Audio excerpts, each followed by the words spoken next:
Hello, everyone, and welcome to the back nine of round number 2 of your 2023 Halloween Classic presented by Legacy Discs. Just one hole will be different here on the back nine. They're going to shorten hole number 16, make it a little more attackable. We've got Jacob Brown along with Cupcake, Aaron Gossage, and rounding out our card, Cam Messerschmidt. This is your lead card. Beautiful Saturday afternoon. Well, look from downtown Fremont Street. I made sure that everything was on the up and up down there for you guys, so things were in check on this Saturday afternoon and early evening into Sunday.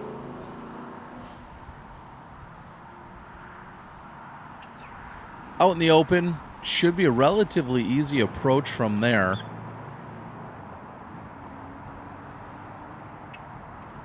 I would have to say that Cupcake here is your longest thrower in the division, and that could be in the air or on the ground.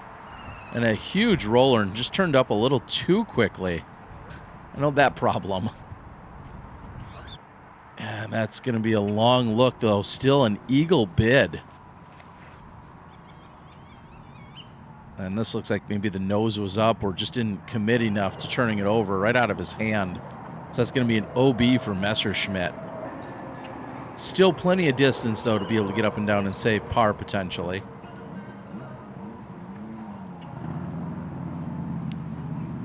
Just textbook shot, exactly what you want to do. Nothing too flashy or crazy. That should do the work there for Jake.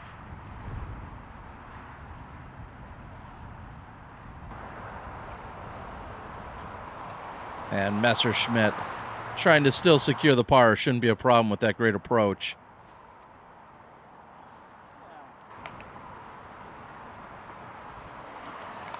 A little short, getting caught up there is what we see from Gossage. Jake's going to go with a pretty routine-looking forehand.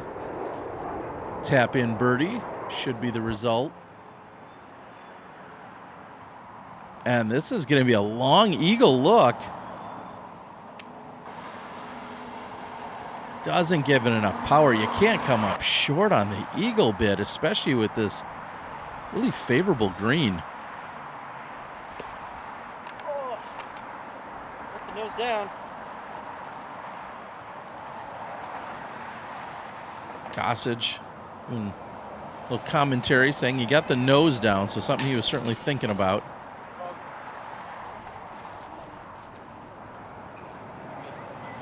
Easy birdie. So Gossage will be in for the par. Messerschmidt's going to have a par look.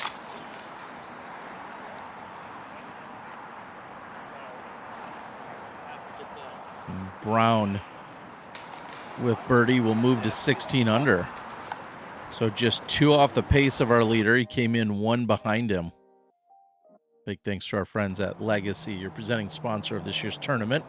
I think they've been the presenting sponsor for a number of years now.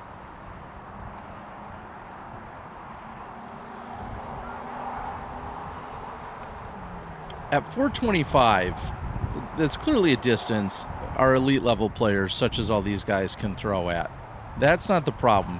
It feels a little longer than 425. Whatever wind you also had just a few moments ago while you're playing 10, it's almost the exact opposite as you're playing 11. And I feel as if more often than not, that meant a headwind of sorts. But Gossage having no problem getting the distance. It's going to leave him out in the edge of circle 1 for a birdie luck. We didn't see a lot of birdies here in round 1, and I'm just going to guess we're not going to see a lot in round 2. I'll see if I have some stats to back that up. In round 1, it played as the 4th most difficult, and 2 of our players got the birdie.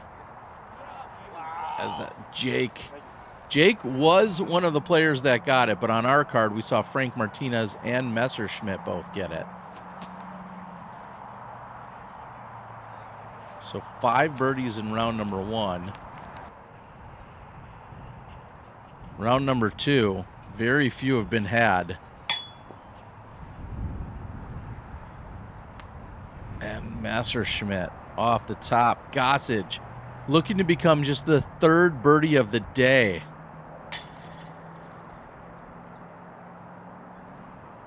And he won't. So 5 birdies in round 1, just 2 birdies in round 2. I think that's what we'd consider a bonus birdie. I don't know. You guys have your own terminology, but I'm going to call that a bonus birdie. You somehow pick that one up. We move over to hole number 12.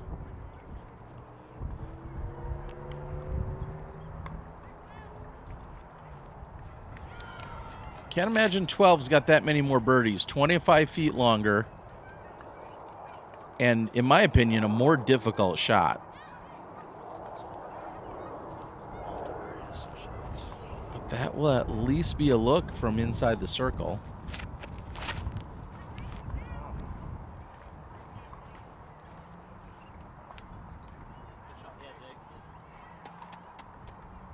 Jake also will have a look.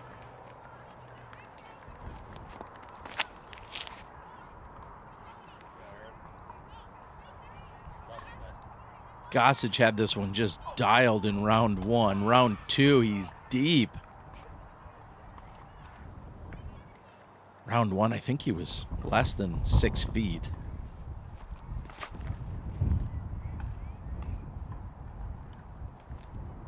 And that looked like the drive on 10.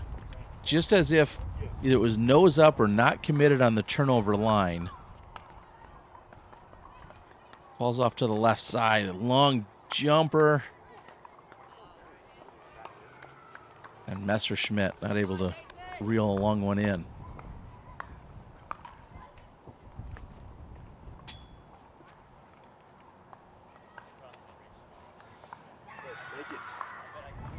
Jake off the mark.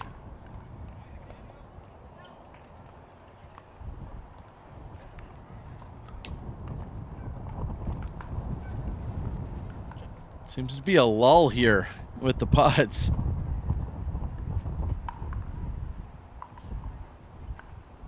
We saw 7 birdies in round 1. Round 2, ultimately we'll have 5.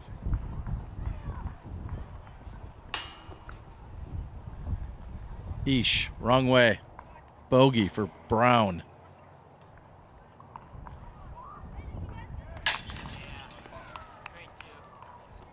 So after watching everyone else struggle anywhere near the green, Gossage steps up, becomes one of just the 5 in the entire division to get the birdie. It certainly feels like he's got hole 12 dialed in.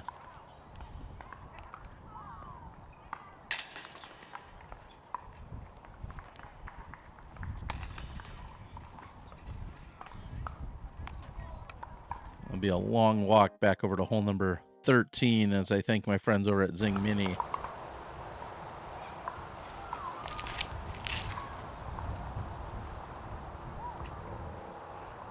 There was a provision of sorts made in the sense that the TDs and the staff said that there's a little room. You see that white flag added to the left side of this teeing area. Players do have the option now to tee to the left of this tee pad.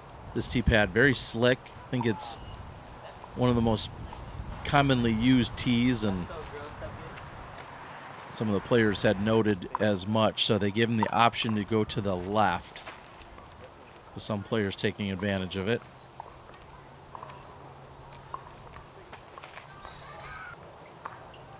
And not the most useful of skips there. And oh, you see the slip by Brown. Doesn't look like it's going to affect his shot much. As I try to pan over off to that general direction is where we'll ultimately see the pin.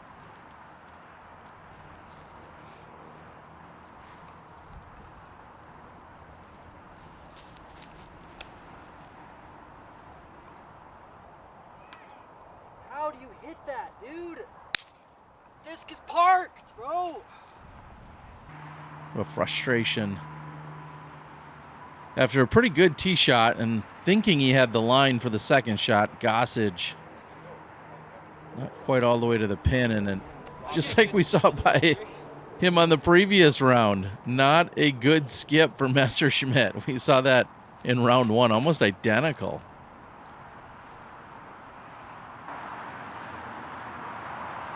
Jake makes it look easy.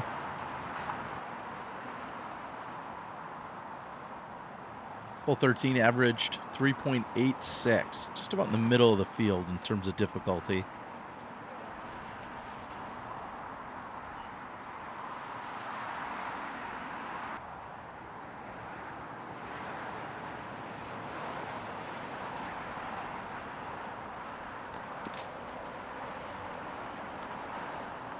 And after the great drive and the errant approach, Gossage getting a little bit greedy here, still trying to go after it. And somehow, I think he gave up on that. That was a no-looker because he thought he missed it. But just catching right side and then trickling into the basket, he's going to escape with a par. Fair to say, not as pretty as par of the year by any means.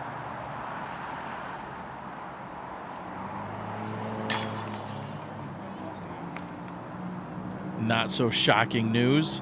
Messerschmidt from circle 2.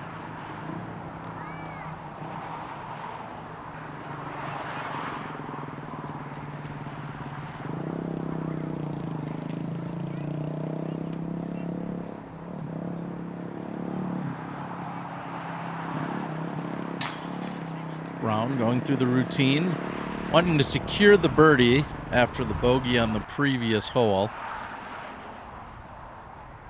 Go to an abbreviated routine here.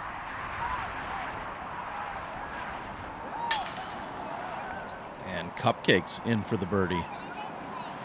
Currently sitting 6 under for the round. Hope you guys think about coming to join us over in Samui Island in Thailand. I've seen some coverage on my channel over the last 4 or 5 years. Looking to do that not only in February of 2024, but continuing to do our best to grow and expand disc golf in Southeast Asia, especially there in Thailand.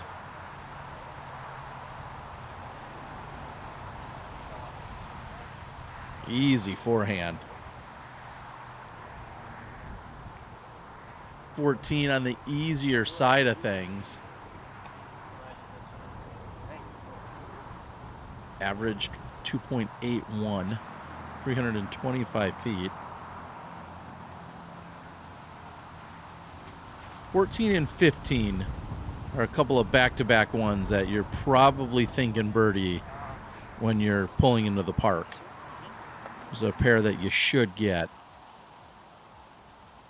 Jake, however, is going to need a little assistance.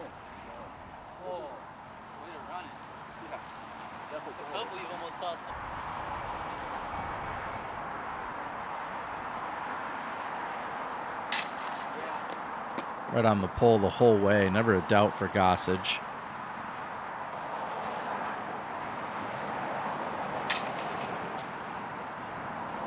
Birdie result for Courtis.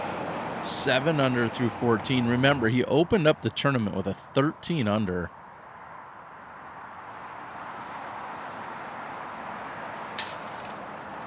And Messerschmidt, who's made more, I think, from circle 2 than circle 1 today.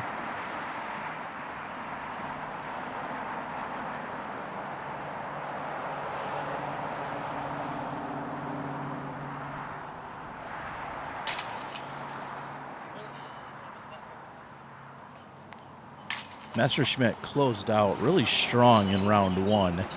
Seemed like Gossage kind of got out to an early tear. I'm Garrett Gerthy. People know me as Double G.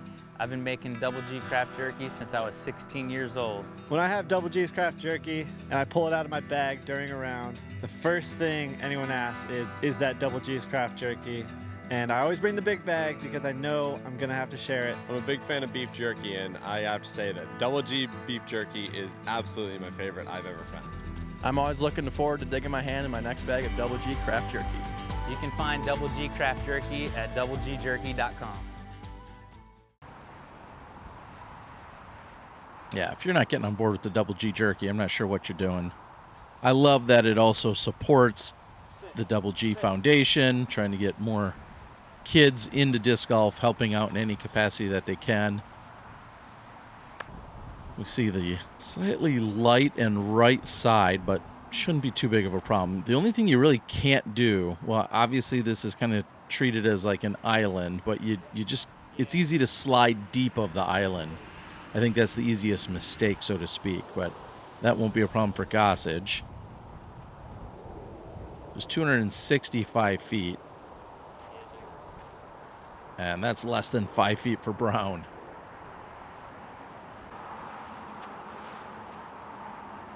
Second easiest hole on the course, only to hole number 6. And you have all 4 inside the circle.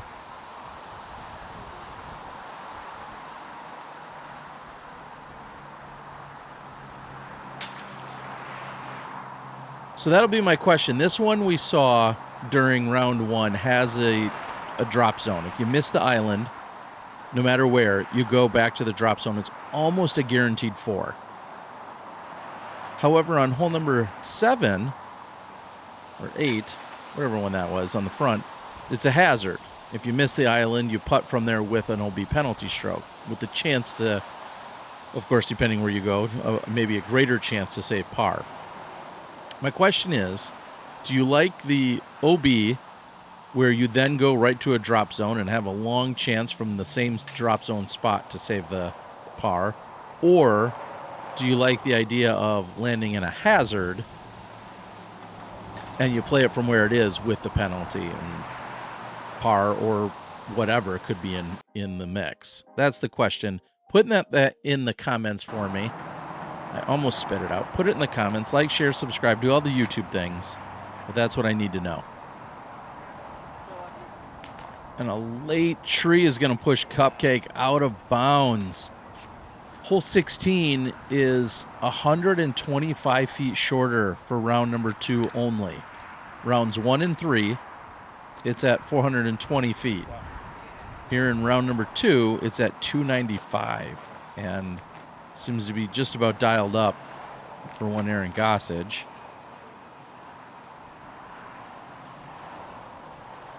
Played as the most difficult hole on the course in round number 1.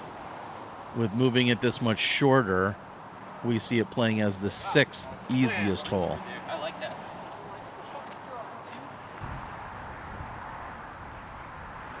This is for Courtis to save par.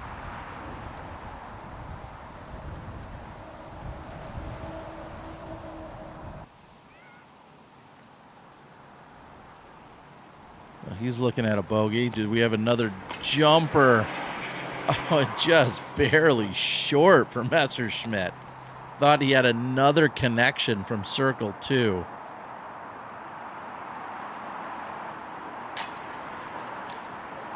Brown making it look easy.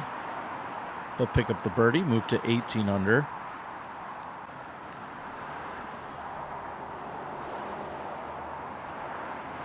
Little meat left on the bone, especially being elevated, knowing then there's OB directly behind.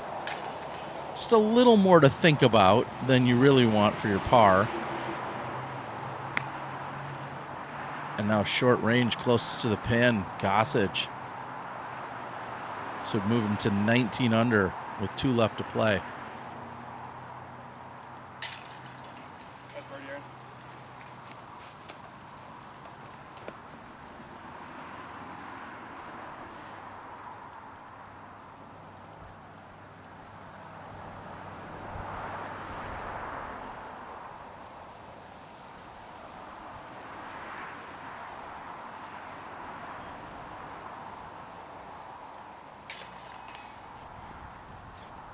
In for the bogey. Big shout out to my friend Benjamin over at Fairly Creative. Been helping out with some graphics. And now we're seeing Gossage, take the low line, looking for it to push straighter. Stupid gap. Doesn't... if you're not throwing a forehand here, I don't know how you're getting to the pin. I mean, that's clearly your best chance. And that forehand was sawed off short, so I think that's going to be out of bounds for Brown.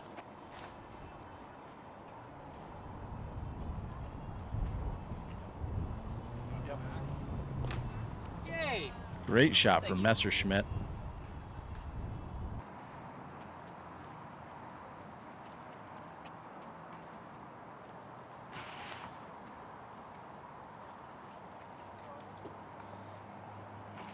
And when you have a forehand like that, or any solid forehand, this hole doesn't seem as daunting. And I'll say, if you have no forehand, I could see you hating it all day.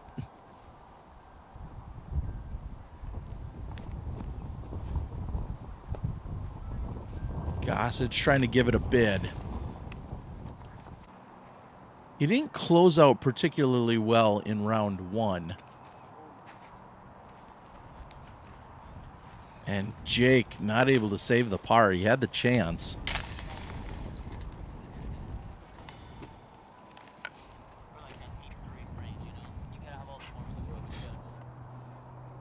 So Jake still with work to do. Great focus, Jake. Parking lot and other distractions possibly in the background. As he said, great focus. That's what Messerschmidt proclaimed. I agree.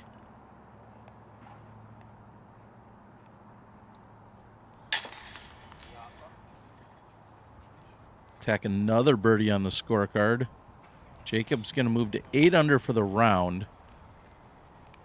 So not nearly as hot of a pace as we saw in round 1, but still looking good overall. You see that no one else on the card has really pushed to go after him for the outright lead. We see that Parker Welk is doing some work out there and sits 11 under with 1 hole left to play. Now we see Messerschmidt.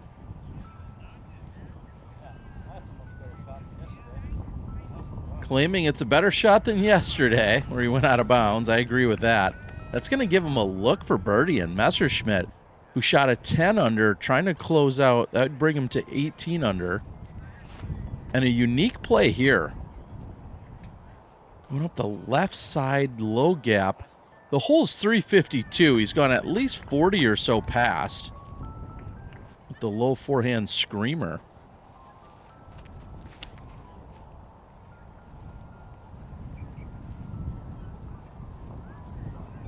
Just to the tombstone. It's going to get stopped there. That's going to be about 25, maybe not quite 30 feet for his look.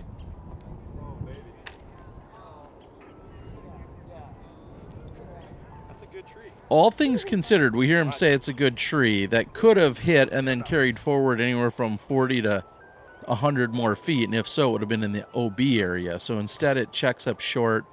And he's got just a pitch over to the left side of the pin. That gives him a chance to save the par. And at least 40 feet left for Courtis, and he's off the top. You know, we saw him open with a high putt on 1, too much power on 2 on the putt. Looked like he was dialed in for the most part, but now he's got some work coming back to save par.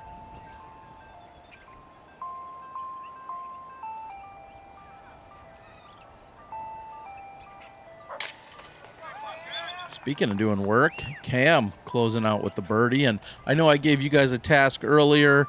Like, share, subscribe, do all the YouTube things, but also make sure you tell me if you like the drop zone idea or if you like the hazard in that you play from that spot with the penalty. We see both of them offered on the course, and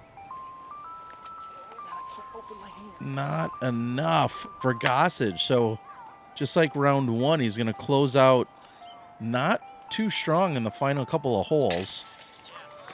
And the same distance, though, for Courtis. Cupcake in for the par. He's at 21 under and will be your outright leader. Brown is able to save his par. Fortunately, he's not going to save his spot on the lead card for Championship Sunday.